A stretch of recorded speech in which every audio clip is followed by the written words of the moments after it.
तो bread joint conduit क्या होता है? तो जो थीन ज्वाइंट कंड्यूट था सब कुछ वही है, इसकी जो इंड पोर्शन होता है ना, इसमें थोड़ा सा देखते होगे जब कभी ज्वाइंट करते हैं तो ज्वाइंट में थोड़ा सा पार्ट उसका उठा हुआ होता है। बस ये वही केस है। देखो यहाँ पर जब हम ज्वाइन किसी पाइप को ज्वाइन कर रहे हैं तो देखो यहाँ पे ये पार्ट उठा हुआ है ना, ये पार्ट उठा हुआ है। उसके बाद हम इसमें ज्वाइंट किए, ये देखो वेल्ड हुआ। तो ये जो ज्वाइंटिंग हो रहा है ना, तो इसको जो कर्व, मतलब दो, मतलब हम एक कर्व वाला पाइप लेते हैं और उसके लास्ट एंड पे जो ज्वाइंटिंग होता है वो थोड़ा हार्ड होता है। ठीक है, वो हार्ड होता है। तो उसी हार्ड को हम लोग बोलते हैं ब्रेज ज्वाइंट। मतलब वहां पे जो हम लोग ज्वाइंटिंग करते हैं इस पाइप के साथ जो ज्वाइंट कर रहे हैं ये हम लोग ब्रेज ज्वाइंट, तो हम लोग जो यूज करते हैं अभी वो ब्रेज ज्वाइंट ही यूज करते हैं। ठीक है, लेकिन इसमें फायदा भी है और घाटा भी है। ब्रेड ज्वाइंट से क्या होता है, पाइप स्मूथली ज्वाइंट होता है, और इस अगर हम इसका ज्वाइंट करते हैं ना तो थोड़ा बहुत प्रॉब्लम होता है ज्वाइंट करने में। इसको क्या करोगे, दोनों को आपस में लाओगे, वेल्ड ही तो करोगे। इसका क्या, दो पाइप को आपस में तुम इंटर कर पाओगे, क्योंकि दोनों का शेप तो सेम ही रहेगा। ठीक है, तो हम दोनों को आपस में इंटर नहीं कर, मतलब बोल सकते अच्छे तरीके से ज्वाइंट नहीं कर पाएंगे। वेल्डिंग का टूटने का डर भी रहेगा। लेकिन इस केस में क्या है कि दोनों पाइप को एक दूसरे से कनेक्ट कर लिया प्रॉपरली और उसको हम वेल्ड कर लिए ताकि दोबारा वो कभी निकलेगा भी नहीं। ठीक है, ताकि हम उसके बाद हो गया कि इसमें लीकेज का डर नहीं रहेगा, कभी इसमें नमी नहीं जा सकेगा, बहुत सारा एडवांटेज हो जाता है इससे। लेकिन डिसएडवांटेज क्या है कि जो आदमी वेल्ड कर रहा है इसको, अगर वो प्रॉपरली वेल्ड नहीं करेगा तो इसके अंदर बर्स बन सकता है। मतलब कुछ कुछ बोल सकते हैं ना कि इम्प्योरिटी के रूप में वहां पे जमा हो सकता है, क्योंकि हम वेल्डिंग कर रहे हैं, थोड़ा बहुत भी इम्प्योरिटी अंदर चला गया तो वो बहुत ठोस हो जाएगा सॉलिड के रूप में। जब तुम वायरिंग करोगे वो उसको रोकेगा। ठीक है, वायरिंग करने में प्रॉब्लम होगा। तो ये डिपेंड करता है जो इसको वेल्ड कर रहा है वो प्रॉपरली वेल्ड करे। तो ये सब तुम्हारा इसमें एडवांटेज और डिसएडवांटेज है, इसको हम लोग बोलते हैं ब्रेड ज्वाइंट। अब उसके बाद फिर है, ये हो गया कि हम लोग जो मेरा थील वाल कंड्यूट था वो दो प्रकार से, एक क्लोज ज्वाइंट कंड्यूट, एक ब्रेड ज्वाइंट कंड्यूट। तो एक चीज तो हो गया कि जो मेरा पाइप होगा, जो थिन पाइप होगा वो दो प्रकार से हो गया, एक क्लोज में आ गया, एक ब्रेड में आ गया। अब यहाँ पे देखो बहुत सारी चीज लिखा हुआ है, इसको पढ़ लेना। सारी चीज वही वही जितना हम बताए ना सब कुछ वही लिखा हुआ है, तो हम इसको पढ़ नहीं रहे, हम आगे बढ़ रहे हैं। इसके बाद बोलता है,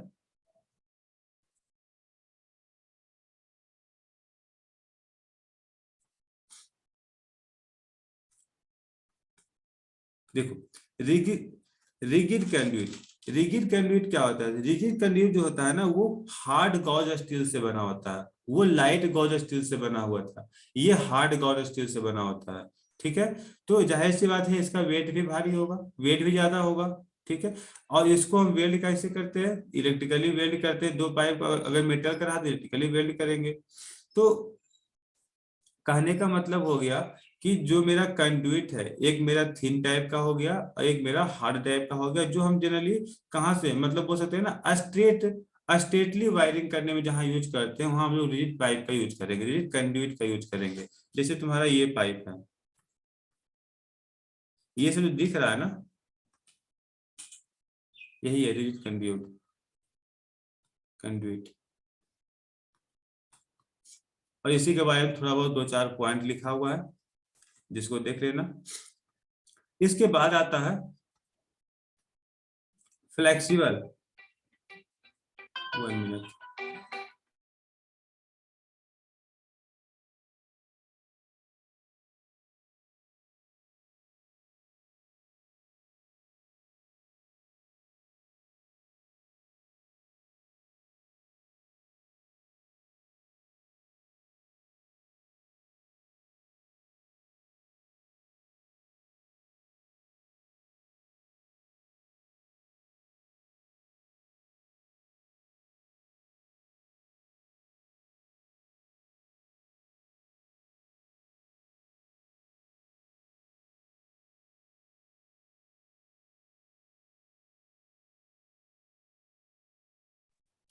अब देखो फ्लेक्सिबल कंडुइट क्या होता है। तो फ्लेक्सिबल कंडुइट ना तुम फिगर से जान सकते हो। ये फिगर देखे होगे, मेरा वॉइस क्लियरली ऑडिबल है? यस या नो? Yes, sir. हाँ देखो, तो फ्लेक्सिबल इस पाइप को तो सबको ही देखा होगा कि ये तुमको कहाँ कॉलेज में भी तुमको ये दिख रहा होगा, तुम्हारे घर में भी होगा, हर एक जगह होगा, ठीक है। तो इसी को हम लोग बोलते हैं फ्लेक्सिबल कंडुइट। अब इसका भी अलग अलग जगह पे यूज है, जहां जरूरत पड़ेगा वहां पे यूज कर सकते हैं। वही बोले ना कि वैसा वायरिंग जिसको मतलब बोल सकते हैं, या फिर मतलब बोल सकते हैं कि कहीं इसका डायरेक्शन चेंज करना हो, मतलब हम ये बोलना चाह रहे हैं कि कहीं पर्पस होता है कि नहीं हम इसको यहाँ पे रख करके यूज करेंगे, कहीं होता नहीं ये मतलब इस कमरे में यूज होगा, या फिर वैसे बोलो कि या फिर या मोटर का वायर हो गया, या फिर बोल सकते हैं तुम्हारा अर्थिंग का वायर हो गया, ये सब में इसका यूज कर सकते हैं, ठीक है। तो इस टाइप का जो तुम्हारा पाइप होता है वो फ्लेक्सिबल कहलाता है, लेकिन इसमें भी थ्री टाइप होता है। एक होता है कॉनकेव डबल स्ट्रिप, एक होता है फ्लैट डबल स्ट्रिप, एक होता है सिंगल स्ट्रिप। तो ये थोड़ा सा डेप्थ का कहानी है, हम लोग को उतना नहीं जानना है, लेकिन फिर भी इसमें दिया हुआ था तो हम इसको ले लिए हैं। देख लो, जानकारी ले लो, ज्यादा कुछ है नहीं। देखो बस सारा पाइप वही है, डिजाइनिंग थोड़ा थोड़ा सा अलग है। देखो इसका एक पाइप ऐसा होगा ना कि जो तुम्हारा जो स्ट्रिप बन रहा है वो स्ट्रिप कुछ ऐसा ऐसा बन रहा होगा स्ट्रिप, मतलब ये जो बीच का जो कहानी है, इसके बीच में थोड़ा सा इसको हम जूम करें। देखो, अगर इसका जो बात करें, देखो ये स्ट्रेट तुमको दिख रहा है, ठीक है, ये तुमको स्ट्रेट दिख रहा है। तो वही कह रहा है कि इसका जो शेप है ना वो अलग अलग टाइप के शेप है, सबका अलग अलग मोटिव होता है। अब इसके बारे में पढ़ना स्टार्ट करोगे तो तुमको वहां पे पता चल जाएगा, हम लोग को उतना नहीं पढ़ना है, बस जानकारी लेना है। तो ये बोला है कि इसमें तीन टाइप का शेप होता है। एक होता है कि कुछ कनकेव के रूप में होता है, एक होता है स्ट्रेट के रूप में जो तुमको अभी हम दिखाए फ्लैट डबल स्ट्रिप, एक होता है कि एक पर एक, ठीक है, एक स्टार्ट हुआ, फिर यहां से स्टार्ट हुआ, फिर यहां से स्टार्ट हुआ, इस प्रकार से तुमको पाइप दिखेगा, ठीक है, फ्लेक्सिबल के केस में। तो ये तीन प्रकार का फ्लेक्सिबल पाइप आता है, और अलग अलग जगह पे इसका यूज होता है जहां पे इसका जरूरत है, ठीक है। अब नेक्स्ट हम लोग अगर हम बात करें, सबसे इंपॉर्टेंट इस पे आते हैं। अब यहां से समझो, टेस्टिंग ऑफ वायरिंग इंस्टॉलेशन।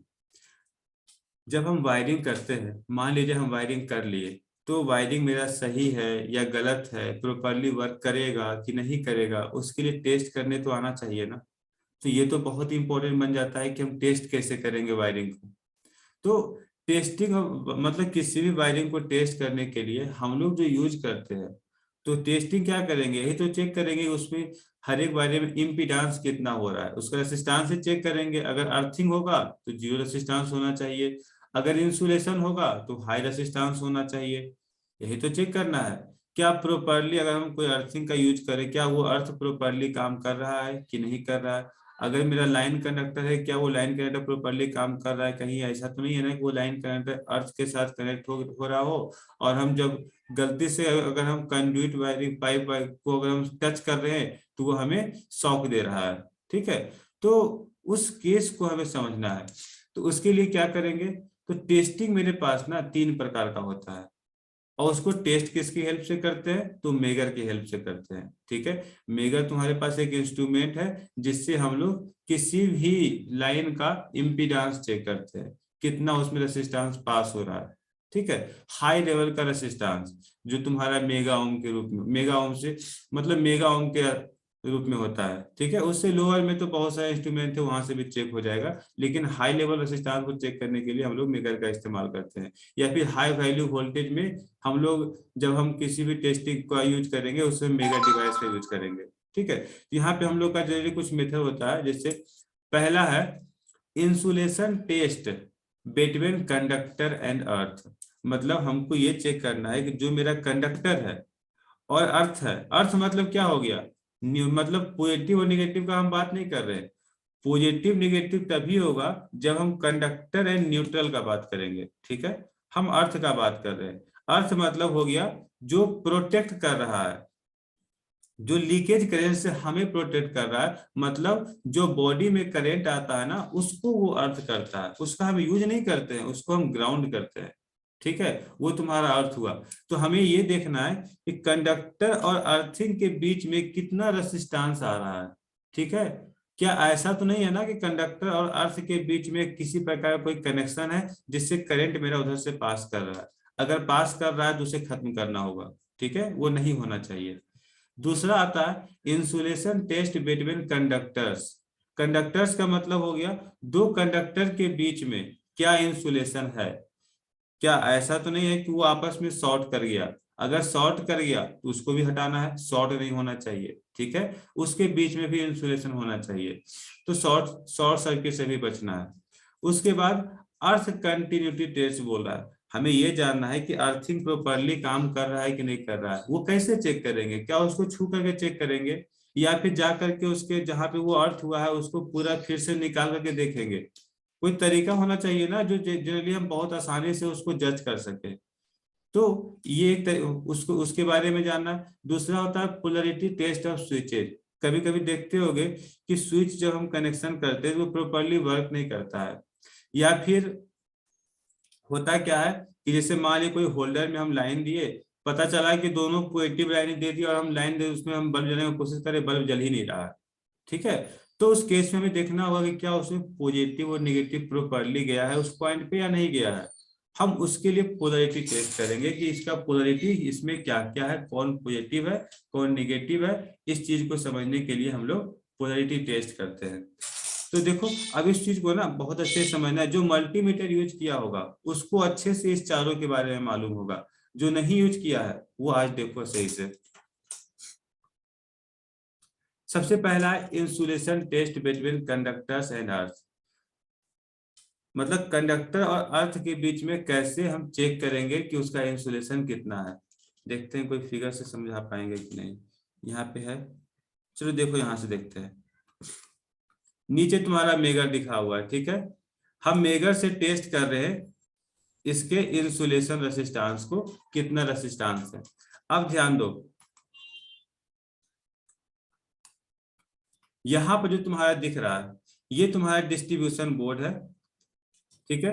इसमें जो हम लोग का जनरली होता है ना, दो, एक न्यूट्रल होता है, एक में तुम्हारा लाइन होता है और एक तुम्हारा अर्थ होता है, ठीक है।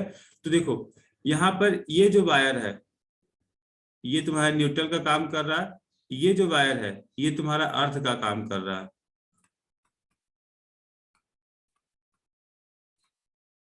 ठीक है। और यहाँ पर ये सब जो है मेन लाइन है, लाइन कंडक्टर, ठीक है। अब हम बोल रहे हैं हमें क्या जानना है, हमें ये जानना है कि जो हम वायरिंग किए हैं उस वायरिंग में ये जो मेरा लाइन कंडक्टर है और अर्थ कंडक्टर है क्या वो आपस में किसी प्रकार का कनेक्शन दे रहा है या नहीं दे रहा है। तो हम क्या करते हैं, मेगर के एक पॉइंट को अर्थ के कनेक्शन पे रखते हैं, ठीक है। यहाँ पे बहुत सारा तरीका है अर्थ के कनेक्शन को रखने का। यहाँ देखो हम डिस्ट्रीब्यूशन बॉक्स में हम अर्थ को हम यहाँ पे डायरेक्ट जंक्शन बॉक्स में लिए हुए थे, तो हम क्या किए, एक प्लग को जंक्शन बॉक्स के अर्थ पॉइंट पे लगा दिए और दूसरे पॉइंट से हम हर एक पॉइंट के लाइन कंडक्टर को चेक करते जा रहे हैं, ठीक है। हर एक पॉइंट के लाइन कंडक्टर को हम चेक करते जा रहे हैं। तो यहां से हम क्या देख पा रहे हैं कि जितना भी तुम्हारा, जैसे मान लीजिए हम यहाँ पे चेक किए, यहाँ पे चेक करने के बाद हम मेगर में देखे क्या मेगर क्या डायरेक्शन दे रहा है। अब एक चीज ध्यान देना कि जो हम मेगर से चेक करते हैं ना लाइन को, तो इसके लाइन को चेक करने के लिए हमेशा ध्यान रखना होता है कि जब भी हम अर्थ को हम अगर हम चेक करते हैं अर्थ और कंडक्टर के लिए, उस समय टोटल स्विच को हम ऑन रखते हैं। जितना भी तुम्हारा स्विच है ना, स्विच बल्ब सबको ऑन रखते हैं। तुम्हारा बस मेन लाइन ही ऑफ होता है, जो इसमें एसी आता है एसी लाइन को आने से रोकते हैं, मतलब जो मेन लाइन होता है उसको ऑफ कर देते हैं। लेकिन जितना भी स्विचेज है, जितना भी बल्ब है, जितना भी फ्यूज है, सबको हम ऑन रखते हैं। क्यों ऑन रखे, ताकि ये कंडक्टर पूरा लाइन को पास कर सके और ये बता सके कि हम एक पॉइंट पे चेक करें पूरा घर का अर्थिंग कनेक्शन को वो डिटेक्ट कर लेगा, ठीक है। इसलिए हम क्या करेंगे, मेन लाइन को ऑफ करके हम सारे लाइन को ऑन रखेंगे। तो क्या फायदा है, लाइन तो कहीं आया नहीं, मेन लाइन ही ऑफ है तो। लेकिन अब क्या करेंगे, मेगर अपना वोल्टेज दे, जब हम चेक करते हैं ना तो मेगर अपना वोल्टेज देता है इस सिस्टम में, अपना लाइन पास करता है। तो ये क्या करता है, इस सिस्टम का इंसुलेशन फाइंड करने के लिए बहुत जरूरी होता है। जैसे मान लिया जाए इसमें 200, जैसे अपने घर में यूज कर रहे हैं तो जनरली 250 वोल्ट होता है, ठीक है। तो इसका इंसुलेशन जब हम फाइंड करेंगे तो ये नेसेसरी है कि मेगर इसको 500 वोल्ट पास करे, ठीक है, तभी तुम इसका इंसुलेशन फाइंड कर पाओगे कि ये मतलब इसका तुम टेस्टिंग कर पाओगे सही तरीके से। तो हमेशा नेसेसरी होता है कि जिस किसी लोड का हम इंसुलेशन रेजिस्टेंस हम फाइंड करना चाहते हैं, उस लोड का जो वोल्टेज है उससे दुगना डीसी वोल्ट हमें उस लाइन को देना पड़ता है। डीसी वोल्टेज का बात कर रहे हैं, उससे डबल डीसी वोल्टेज हम उसको पास करेंगे और वहां से उसका हम रेसिस्टेंस निकालेंगे कि इसमें रेसिस्टेंस कितना है। ठीक है, तो हम क्या किए, इसमें मान लेते हैं इसमें 250 वोल्ट पास हो रहा होगा, तो मेगर इसको खुद ऑटोमेटिक सप्लाई देगा। 500 वोल्ट इस लाइन को सप्लाई दिया, उसमें से एक पॉइंट हम अर्थ दिए और दूसरा पॉइंट हम बारी बारी से लाइन कंडक्टर में हम लगाते जा रहे हैं। हम चेक करते समय जिस कंडक्टर पे हमें इंसुलेशन रेजिस्टेंस अगर 0 दिख गया या 0 के एकदम आसपास दिख गया, इसका मतलब समझ लेना है कि वो कंडक्टर प्रॉपरली मतलब क्या इंसुलेट नहीं है अर्थ के साथ। जैसे मान लेते हैं ये पॉइंट, इस पॉइंट को हम चेक किए तो इस पॉइंट और अर्थ के बीच जो रेसिस्टेंस आया वो मेगा शो कर रहा है कि इसका रेसिस्टेंस 0 मिला। जैसे 0 मिला इसका मतलब समझ गए कि इस पॉइंट का जो वायर फैला हुआ है, कहीं जहां से जहां तक वायर गया है इस पॉइंट का, वो कहीं ना कहीं अर्थ से कनेक्ट हो रहा है। ठीक है, कहीं ना कहीं अर्थ के साथ वो कनेक्ट हो रहा है। तो अगर अर्थ के साथ कनेक्ट हो रहा है, इसका मतलब क्या हो गया, वो तो फॉल्ट क्रिएट करेगा ना, फॉल्ट क्रिएट करेगा। गलती से जहां भी कनेक्ट हो रहा होगा उस समय किसी भी ह्यूमन का अगर हैंड वहां पे चला गया, वो तो उसको शॉक कर देगा, मतलब उसको करंट लगेगा, तो वो तो फिर डैमेज वाली बात हो गया, हमें तो नुकसान पहुंचेगा, तो उसे रिमूव करना बहुत जरूरी है। तो जहां भी इंसुलेशन रेजिस्टेंस 0 दिखा, हमें तुरंत उस चीज को मतलब रिमूव करना है कि आखिर ये कहाँ पे फॉल्ट दिखा रहा है। तुरंत उस फॉल्ट को डिटेक्ट करेंगे और उससे हम जल्द से जल्द रिमूव करेंगे। ठीक है, तो कैसे फाइंड किए, तो एक अर्थ पे हम दिए पॉइंट और एक हम बारी बारी से लाइन कंडक्टर को हम टच करते जा रहे हैं, तो वहां से मेरा जो इंसुलेशन रेजिस्टेंस है वो तुम्हारा चेक होता चला जाएगा। अब बात है इंसुलेशन रेजिस्टेंस कितना होना चाहिए कि हम बता सकते हैं कि ये प्रॉपर फिट है। ठीक है, किसी प्रकार का कोई एरर नहीं आ रहा है, एकदम स्मूथली वायरिंग मेरा एकदम काम कर रहा है, इंस्टॉलेशन प्रॉपरली हुआ है।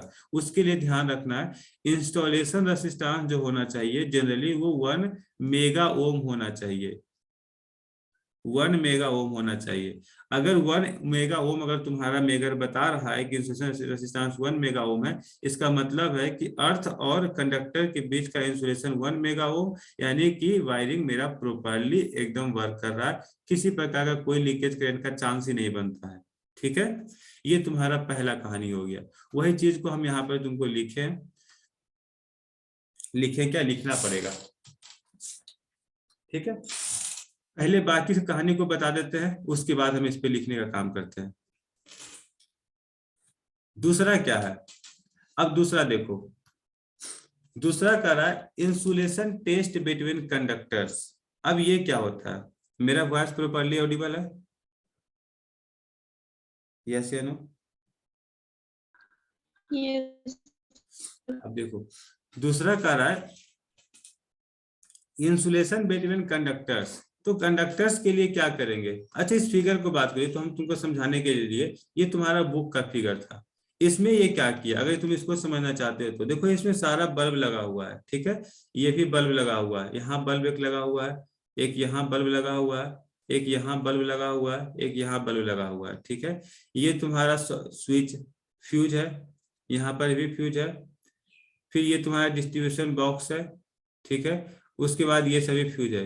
देखो सबको क्या किया, सबको कनेक्ट कर दिया है। ठीक है, कोई भी तुम्हारा ऑफ कंडीशन में नहीं है, सब ऑन कंडीशन में है। लेकिन ये जो मेरा मेन लाइन था, मेन लाइन को वो ऑफ कर दिया।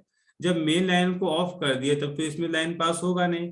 अब लाइन पास नहीं होगा तब हम यहाँ से मेगर से इसको सप्लाई दिए 500 वोल्ट का, और वहां से हम चेक किए कि इसमें अर्थ और कंडक्टर के बीच किस प्रकार का कनेक्शन है, क्या वो प्रॉपरली अर्थ है या फिर प्रॉपरली इंसुलेट है।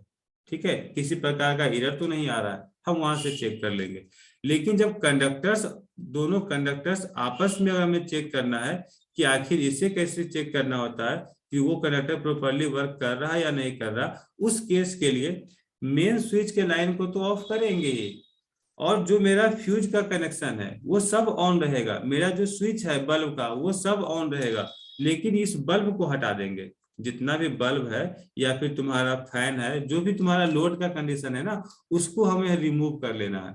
लोड को रिमूव करने के बाद हम क्या करेंगे, एक कनेक्शन तुम्हारा हम मेन लाइन को देंगे जो पॉजिटिव है, और एक कनेक्शन हम न्यूट्रल को देंगे, और वहां से चेक करने की कोशिश करेंगे कि फॉल्ट किसी प्रकार का आ रहा है या नहीं आ रहा है। ठीक है, उस केस में अगर तुम्हारा मेगर शो कर दिया कि यहाँ पर इंसुलेशन रेजिस्टेंस 0 हो रहा है, अभी तो देख लो हम तो इसको ओपन किए हुए थे और फिर भी इंसुलेशन रेजिस्टेंस 0 बता रहा है। 0 का मतलब क्या हो गया, वायर कहीं ना कहीं आपस में टच कर रहा है।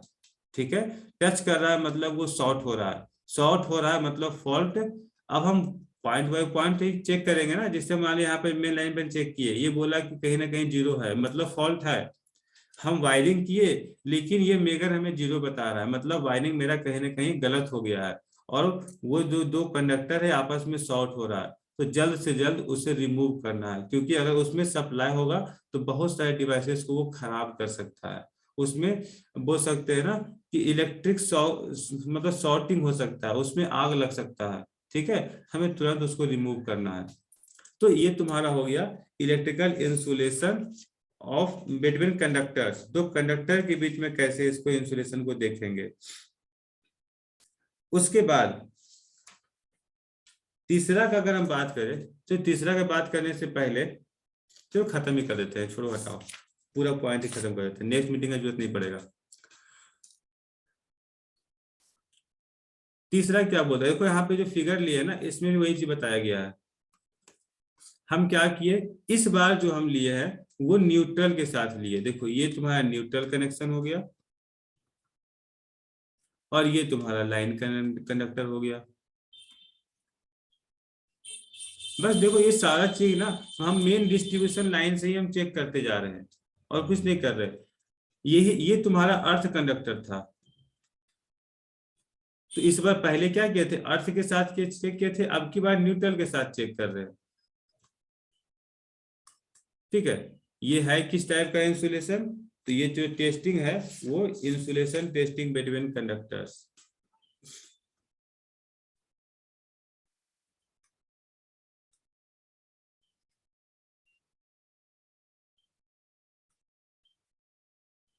चलो इसको देख लेना, अच्छे से समझ लेना, जहां पर कहीं पे दिक्कत हो नेक्स्ट क्लास में पूछना। नेक्स्ट पे आते हैं, नेक्स्ट मेरा क्या बोल रहा है, कह रहा है अर्थ कंटिन्यूटी। यह ना बहुत इंपॉर्टेंट चीज है, अर्थ कंटिन्यूटी चेक करने के लिए। अर्थ कंटिन्यूटी आखिर हम क्यों चेक करेंगे, ठीक है, क्यों जरूरत क्यों पड़ता है चेक करने का। तो सबसे पहला चीज है, अगर हम अर्थ कंटिन्यूटी अगर हम चेक करना चाहते हैं, तो जाहिर सी बात है हम ये देखना चाहेंगे कि जो मेरा कंडुइट है, हो सकता है वो मेटल का हो। अगर मेटल का हो तो उस कंडुइट में अगर किसी प्रकार का लीकेज करंट गलती से आ भी गया, हम नहीं चेक कर पाए, मान लिया जाए जो मेरा लाइन कंडक्टर था, मतलब जो दोनों अर्थिंग का जो टेस्टिंग हम मान लीजिए हम नहीं किए, भूल गए किसी कारण बस, या किए तो हम प्रॉपरली नहीं हम देख पाए, या हम गलत कर लिए। ठीक है, और उसमें और हमें उसका कंटिन्यू टेस्ट करना है, क्या उसमें लाइन आ रहा है या नहीं आ रहा, तो कैसे करेंगे। ठीक है, हमें कंटिन्यू टेस्ट करना है कि प्रॉपरली ये अर्थ है कि नहीं है, अगर लीकेज आ गया तो उसके लिए तरीका होता है। ये तरीका ना तुम कहीं भी इस्तेमाल कर सकते हो। कंटिन्यूटी टेस्ट का बात कर रहे हैं, तुम्हें ये चेक करना है कि तुम ऐसे मान लो होता ना कि कोई वायर बीच में टूट गया, अब टूट गया वो इंसुलेट है, तुम उसको थोड़ी देख पाओगे अंदर कहाँ टूटा है, या टूटा भी है कि नहीं टूटा है क्या पता, उसका कंटिन्यूटी कैसे चेक करेंगे। तो एक तो होता है क्या करता है आदमी, हम लोग क्या करते हैं कि दो सिरे को हम मल्टीमीटर में कंटिन्यूटी पॉइंट पे ले आते हैं और दोनों इनको टच करते हैं। तो अगर वो बीप का आवाज देता है तो पता चलता है कि हाँ वो कंटिन्यूटी है, अगर बीप का साउंड नहीं दिया तो वो लगता है कि कहीं ना कहीं फॉल्ट आ गया। तो ये तो था कि दोनों पॉइंट को तुम टच कर पा रहे हो तो तुम कर लिए, लेकिन एक पॉइंट तुम्हारे पास है, दूसरा पॉइंट कहीं दूसरे जगह पर है, तब तुम कंटिन्यूटी कैसे चेक कर पाओगे, तब तो दिक्कत हो गया ना। अगर हम मान लीजिए हम ट्रांसमिशन लाइन में चेक कर रहे हैं कि कहीं ना कहीं वायर टूट तो नहीं गया, हम उसको डिटेक्ट नहीं कर पा रहे, तो क्या अब हम एक पॉइंट को मल्टीमीटर का पकड़े दूसरा पॉइंट को फिर से पकड़ के लाएंगे कि कहाँ टूटा है। ठीक है, उसका एक तरीका होता है कैसे चेक करना है। अगर कहीं ना कहीं कंटिन्यूटी ब्रेक हुआ होगा, उसके लिए क्या करते हैं, मल्टीमीटर बोलो या मेगर बोलो, उसके एक पॉइंट को हम ग्राउंड करते हैं। ठीक है, एक पॉइंट को ग्राउंड करते हैं और दूसरे पॉइंट को उस जिसका हमें कंटिन्यूटी चेक करना होता है उस पे लगाते हैं। अगर वो बीप का साउंड दिया, इसका मतलब है कि वो प्रॉपरली ग्राउंड है। तो बीप का साउंड कब देगा, इस देखो हम यहाँ पे हम ग्राउंड कर दिए हैं, ये ग्राउंड है, और इस पे हमको चेक करना है, ये कुछ मेटल का पाइप है, मेटालिक पाइप है। ठीक है, और हमें इसका कंटिन्यूटी चेक करना है। तो ये हमें कंटिन्यूटी कब शो करेगा, जब ये पाइप ओवरऑल ये ग्राउंड होगा। अगर ये ग्राउंड होगा तभी तुमको ये बताएगा कि हाँ ये प्रॉपरली क्लोज लूप बना रहा है। अगर कहीं ना कहीं बीच में ब्रेक होगा या फिर अगर ये ग्राउंड नहीं है, तो मतलब तुम्हारा सर्किट ही क्लोज नहीं हुआ, तो ये तो बताएगा ही नहीं कि तुम्हारा सर्किट ग्राउंड है। मतलब इससे पता चल जाएगा कि मेरा जो कंड्यूट है, मेटालिक कंड्यूट, वो प्रॉपरली अर्थ नहीं है। ठीक है, इसका सबसे अच्छा तरीका होता है कंटिन्यूटी चेक करने का।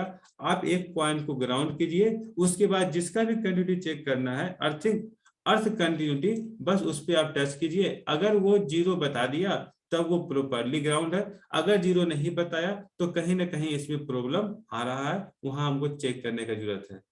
ठीक है, तो बाकी का देखते हैं, 10 मिनट और समय लगेगा इसको खत्म करने में।